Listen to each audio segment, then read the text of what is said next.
مولاي صل وسلم دائما أبدا على حبيبك خير الخلق كلهم. مولاي صل وسلم دائما أبدا على حبيبك خير الخلق كلهم. A'udzu billahi minasyaitonir rajim. Bismillahirrahmanirrahim. Alhamdulillahi rabbil alamin. Wassalatu wassalamu ala rasulihil karim wa ala alihi wa sahbihi ajma'in. Qala rabbi shrah li sadri wa yassir li amri wahlul 'uqdatam min lisani yafqahu qawli wa la haula wa la quwwata illa billahil aliyyil azim. Tuan-tuan dan puan-puan yang dirahmati Allah, bertemu lagi kita di siri Qalbil Quran, siri meneliti keindahan teks Al-Quran, siri tadabbur ayat-ayat Al-Quran yang menarik perhatian para mutadabbirin. Mari sama-sama kita ikuti di siri berikutnya. Tajuknya adalah seperti ini. Qalbil Quran 36. Tadabbur ayat Al-Isra, menyingkap keraguan padanya. Ini adalah topik yang akan kita bincang di dalam siri ini. Mari kita lihat persoalan yang berbangkit berkenaan dengan ayat Al-Isra. Kenapa ayat Isra sahaja? Di dalam surah Al-Isra ini, kenapa ayat Isra sahaja? Di mana ayat Mi'raj? Ini persoalan kedua. Soalan ketiga, kenapa ayat Isra dikait dengan kisah Musa alaihi salam? Setelah ayat bercerita tentang Isra, satu ayat, ayat kedua terus bercerita tentang Musa alaihi salam. Yang keempat, kenapa Quraisy hanya pertikai Isra, tidak pertikai Mi'raj? Padahal Mi'raj lebih pelik berbanding Isra. Lebih jauh, lebih menghairankan, kerana Nabi naik ke langit ketujuh, bertemu dengan Allah, bertemu dengan para Nabi, bertemu dengan malaikat, melintasi 7 petala langit dan melihat syurga dan neraka. 5. Kenapa Nabi SAW tidak bercerita tentang Mi'raj pada Quraisy di peringkat awal? Ini persoalan berbangkit yang akan kita cuba beri pencerahan untuk sama-sama kita dapatkan manfaatnya. Seterusnya, sebelum kita melangkah lebih jauh, elok kita memahami ayat surah Al-Isra ini dulu. A'udzu billahi minasyaitonir rajim. Bismillahirrahmanirrahim. Subhanallazi asra bi'abdihi laylan minal masjidil harami ilal masjidil aqsa allazi barakna hawlahu linuriyahu min ayatina innahu huwas sami'ul basir. Wa atayna Musal kitaba wa ja'alnahu hudan li bani Israil alla tattakhizu min duni wakila.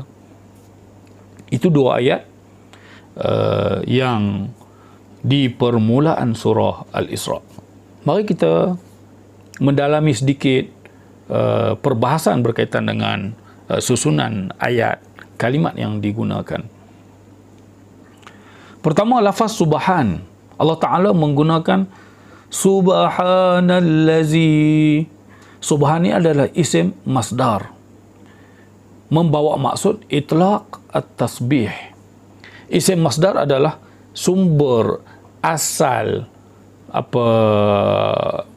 fi'il sabbaha ini, subhan.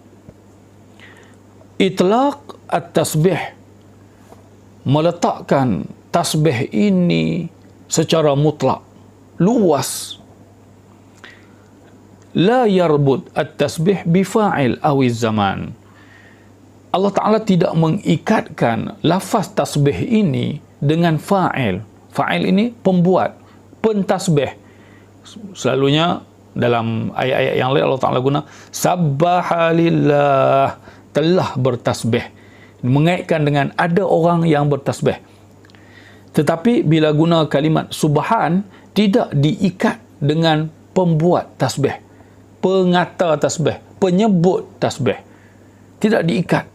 Subhan, itlaq, secara mutlak diletakkan tasbih. Maha suci Allah. Selalu guna sabbaha, yusabbihu lillah, ada yang bertasbih kepada Allah. Tapi tidak diikat di sini dengan perbuatan seseorang bertasbih. Allah Ta'ala mengitlakkan lafaz tasbih ini membawa maksud yang lebih luas. Kerana apa? Likaunihi musabbah wa munazzah daiman wa abadan. Kerana Allah Subhanahu wa Ta'ala sentiasa ditasbih, sentiasa disucikan, daiman wa abadan.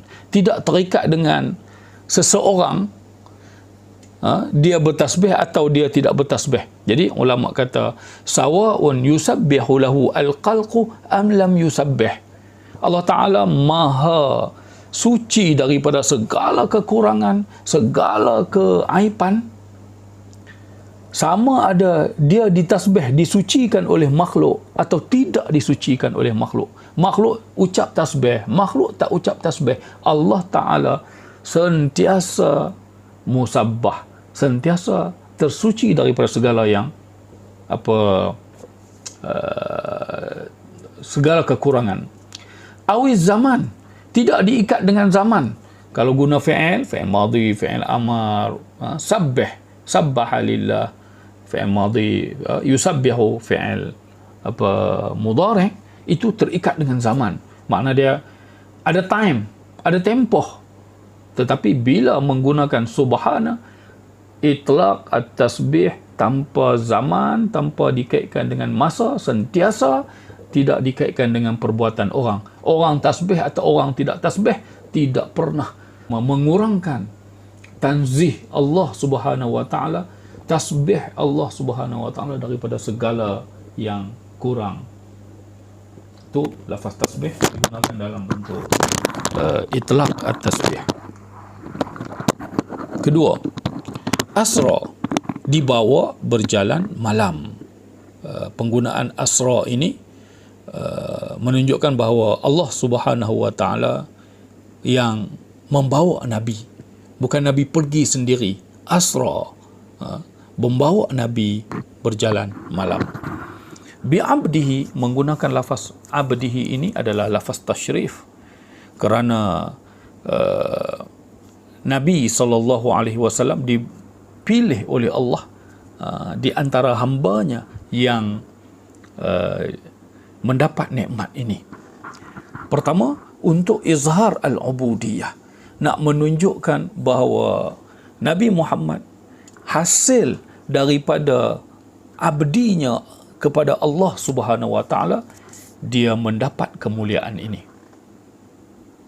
Dengan cerita ini, Nabi SAW tetap seorang hamba. Penggunaan kalimat hamba ini isbat, Nabi tetap seorang hamba. Cuma kehebatan hamba tergantung kepada kehebatan tuannya. Jika tuannya hebat, hebatlah hambanya. Jika tuannya biasa, biasalah hambanya. Jadi kepada siapa kita bertuhan, kepada siapa kita menjadi hamba. Kehebatan kita akan naik kalau kita menjadi hamba kepada Tuhan yang maha besar, yang maha hebat. Tapi kalau kita hanya menjadi hamba kepada orang, menjadi hamba kepada sesuatu yang remeh, kita tidak akan membesar, kita tidak akan hebat. Penggunaan asra bi'abdihi. Jadi bi'abdihi ini, penggunaan ini lebih mulia daripada penggunaan kata-kata yang lain. Kenapa ditambah lailan? Subhanallazi asra bi'abdihi lailan. Kata ulama, asra itu sudah ada makna malam, membawa berjalan malam. Kenapa ditambah lagi lailan? Pertama, lailan memberi petunjuk taukid. Lailan ni, malam ni, waktu itu zarf. Zaraf ini ada zaraf muassis, ada zaraf taukid. Zaraf muassis, dia datang membawa makna baru, cerita baru. Tetapi zaraf taukid mengukuhkan kata-kata yang lalu. Asra, berjalan malam, kita anggap ia sebagai taukid kepada asra itu, kalimat lailan. Yang kedua, guna perkataan lailan ini membawa makna juz'un minal lail, iaitu peristiwa Isra ini berlaku sebahagian daripada malam, bukan malam keseluruhan. Kalau guna al-laila, guna alif lam, contoh kalimat kalau kita pakai sahibtuhu al-laila, aku mendampingnya sepanjang malam. Kalau guna alif lam, dia akan membawa makna sepanjang malam. Jadi peristiwa Isra kalau guna al-laila akan membawa maksud sepanjang malam. Tetapi bila guna kalimat sahibtuhu lailan, ay sahibtuhu juz'an minal lail, aku berdamping dengan dia sebahagian malam saja. Jadi kalimat hebatnya penggunaan kalimat lailan di sini menunjukkan peristiwa Isra yang punya jauh itu hanya diguna dalam sebahagian malam sahaja. Ketiga, membawa maksud lain, iaitu lailan muayyanan. Bila sebut lailan ini menyebutkan malam tertentu, malam itu, bukan malam yang lain. Kerana penggunaan zaraf ini, contoh orang kata ja'a sabahan, dia datang waktu pagi. Yang dimasukkan pagi itu pagi, itulah pagi hari yang dicerita itu, bukan hari yang jauh-jauh. Tak. Peristiwa itu berlaku betul-betul di malam itu. Bila orang kata aqbala lailan, dia mari semalam. Semalam lah, dia bukan 2-3 hari yang lalu. Jadi ulama bila menyebut tentang zaraf ini, dia akan membawa maksud dekat. Ja'a lailan, dia datang malam, artinya malam yang tertentu, malam yang dekat, bukan yang jauh. Jadi bila ayat ini turun bercerita malam itulah berlaku satu malam tu, juzuk sebahagian daripada malam itu berlakunya peristiwa Isra dan Mi'raj. Kemudian Allah Ta'ala menggunakan ayat itu, minal masjidil harami ilal masjidil aqsa. Ini membawa maksud pertama, kepentingan masjid sebagai pusat agama. Apa sahaja projek, apa sahaja program yang patut kita buat, paling berkat bermula daripada masjid ke masjid. Dua pusat agama ini dari sumber yang sama.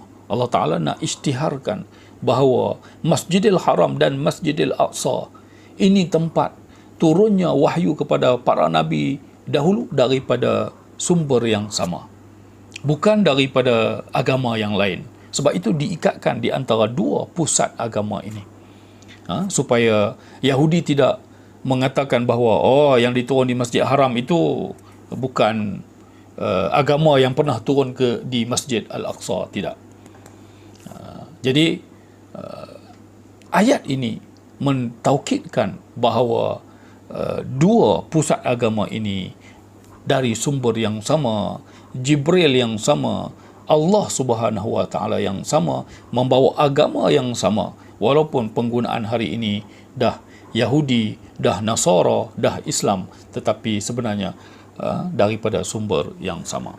3. Penamaan baru kepada Baitul Maqdis. Sebelum ini mereka tidak memanggil Masjidil Aqsa, mereka panggil Baitul Maqdis.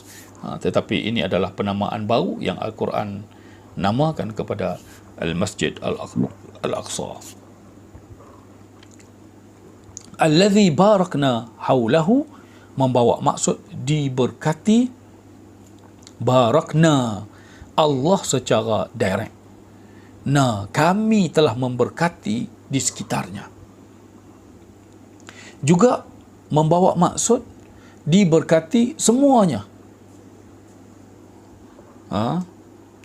keberkatan itu berkaitan dengan pengutusan para nabi di sekitar itu, menjadi pusat agama dalam tempoh yang panjang. Keberkatan itu tanahnya berkat, orangnya berkat, binatangnya berkat, udaranya berkat, segala-galanya yang ada di situ berkat. Allah Ta'ala tidak sebut ma haulahu alladhi barakna ma haulahu. Kalau Allah Ta'ala guna ma haulahu, apa yang ada di sekitarnya, jika benda itu hilang, hilanglah keberkatannya. Tetapi bila guna allazi barakna haulahu, yang kami berkati di sekitarnya, apa saja yang ada di sekitarnya dulu, kini dan akan datang, sentiasa mendapat keberkatan daripada Allah. Linuriyahu min ayatina, untuk kami perlihatkan kepada Nabi min ayatina, sebahagian daripada tanda-tanda kebesaran kami. Rehlah ini mubarmajah. Rehlah ini terancang. Rehlah ini diatur oleh Allah Subhanahu wa taala untuk memperlihatkan kepada Nabi sebahagian daripada tanda-tanda kebesaran Allah. Bukan semua. Sebab disebut min litab'id, sebahagian sahaja. Dan keyakinan terbina dengan melihat. Linuriyahu, kenapa guna untuk Nabi, untuk kami, Allah Ta'ala kata, untuk kami perlihatkan kepadanya. Kenapa nak bagi Nabi lihat? Untuk membina keyakinan yang lebih tinggi terhadap kekuasaan Allah Subhanahu wa Ta'ala. Innahu huwas sami'un basir. Diatur rehlah ini direct dari Allah dalam pendengaran dan penglihatannya. Jadi bila Quraisy mendengar Rasulullah berisra' ini hingga ke Masjidil Aqsa, mereka merasakan bahawa ini adalah perancangan Nabi. Tidak, ini adalah perancangan Allah dengan pendengaran dan penglihatan Allah. As-sami' mendengar didahulukan kerana as-sam'u, kerana pendengaran lebih dekat berbanding melihat. Kemudian bawa al-basir untuk menenangkan Nabi SAW. Maksud lebih dekat itu, yang bersuara di sebelah malam gelap, bila didengar itu rasanya lebih dekat. Tapi kalau jauh, kita mungkin boleh tengok bintang, tapi kita tidak dengar pergerakan dia. Kita boleh nampak orang dari jauh, tetapi kita tidak dengar. Jadi bila guna as-sami' ini, selain menunjukkan bahawa Allah Ta'ala tu maha mendengar, tetapi nak menunjukkan juga maha dekat dengan Nabi SAW. Al-basir ini direct dilihat oleh Allah. Kalau guna, ulama kata, kalau guna alim, pengetahuan, tahu ni boleh dapat maklumat melalui orang lain. Tetapi basir memang kena melihat direct. Jadi Allah Ta'ala mengguna innahu huwas sami'ul basir, dia maha mendengar seluruh perancangan yang ada, dan dia melihat perjalanan itu dengan baik daripada awal hingga ke akhir. Kemudian ayat seterusnya, ayat kedua, Allah Ta'ala mengguna wa ataina Musal kitaba wa ja'alnahu hudan. Seolah-olah Allah Ta'ala ingin mengatakan bahawa, wahai orang Yahudi, seperti mana Rasulullah sallallahu alaihi wasallam diberi nikmat, diberi mukjizat, Musa juga kami beri kepada dia kitab, kami beri kepada dia hudan, kami beri kepada dia macam-macam. Jadi jangan kamu jealous terhadap pemberian Allah kepada Nabi Muhammad ini, kerana kepada Nabi Musa juga Allah Ta'ala beri. Kerana di awal Allah Ta'ala dah ikat Masjidil Haram dan Masjidil Aqsa. Nabi Muhammad mewakili Masjid Haram, Nabi Musa mewakili Masjid Al-Aqsa. Alkitab, Al-Quran, Alkitab diberi kepada Musa, Taurat, pemberian Al-Isra' diberi kepada Nabi Muhammad, dan kepada Nabi Musa pelbagai pemberian lain, mukjizat, 9 mukjizatnya, dan lain-lain kelebihan yang diberi kepada Nabi Musa, banyak di dalam Al-Quran.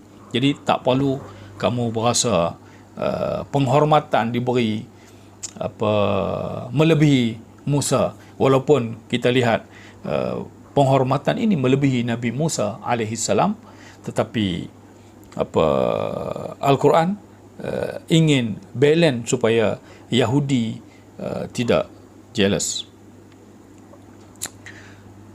Zurriyatan man hamalna ma'an Nuh. Ayat ketiga. Kamu berdua, wahai Musa, wahai kaum Yahudi, wahai Nabi Muhammad, wahai kaum Arab, semua kamu datangnya daripada zuriat orang-orang yang kami bawa bersama Nuh alaihissalam. Kamu sebenarnya daripada sumber yang sama. Tidak ada la fadla li arabiyyin, la fadla lil yahud, tidak ada kelebihan bagi orang Yahud berbanding bangsa-bangsa yang lain. Kalau Allah Ta'ala nak kamu memimpin agama ini, Allah Ta'ala akan serah kepada kamu. Tapi kerana kamu telah melakukan banyak kesalahan, di ayat seterusnya Allah Ta'ala mengecam Yahudi yang melakukan fasad. Sudah buruk nama mereka, lalu sangat patutlah kepimpinan agama ini ditukar kepada bangsa lain. Ini diulas oleh para ulama berkaitan ayat yang kita baca tadi. Berapa fakta lain? Pertama, ayat Mi'raj berada di dalam surah An-Najm, akan kita bahas di siri yang lain. Kedua, kenapa Quraisy hanya pertikai Isra', tidak pertikai Mi'raj? Ulama kata inilah hikmah berdakwah Nabi SAW, tidak membentangkan Mi'raj lagi, bentangkan Isra'. Isra' pun mereka tak boleh terima, perjalanan darat pun mereka tak boleh terima, apatah lagi perjalanan naik ke langit. Lagi mereka terpinga-pinga. Jadi untuk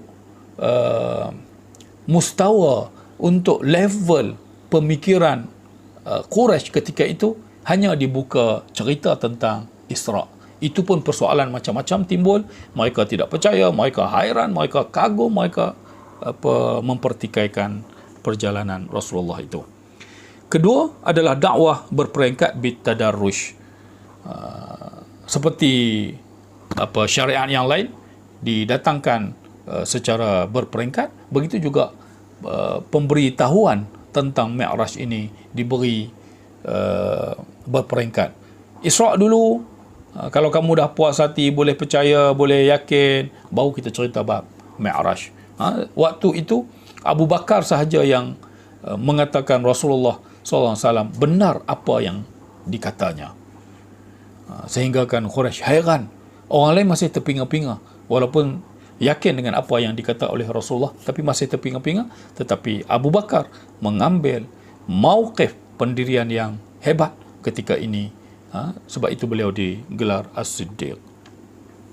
Jadi tuan-tuan dan puan-puan yang dirahmati Allah, inilah yang ingin saya kongsikan dengan tuan-tuan dalam siri ini, sehingga bertemu lagi di lain siri Qalbil Quran. Semoga bermanfaat. Wassalamualaikum warahmatullahi taala wabarakatuh. Sehingga ini pertemuan kita untuk kali ini. Semoga bermanfaat. Sehingga bertemu lagi di siri Qalbil Quran berikutnya. Aqulu qawli hadza wa astaghfirullahal azim li wa lakum. Wassalamualaikum warahmatullahi taala wabarakatuh. خليل بالقرآن هو إمامنا على هداية الله آمتنا. خليل بالقرآن هو إمامنا على هداية الله آمتنا. كلام ربنا هدايتنا، عطاء جبريل على رسولنا. كلام ربنا هدايتنا، عطاء جبريل على رسولنا.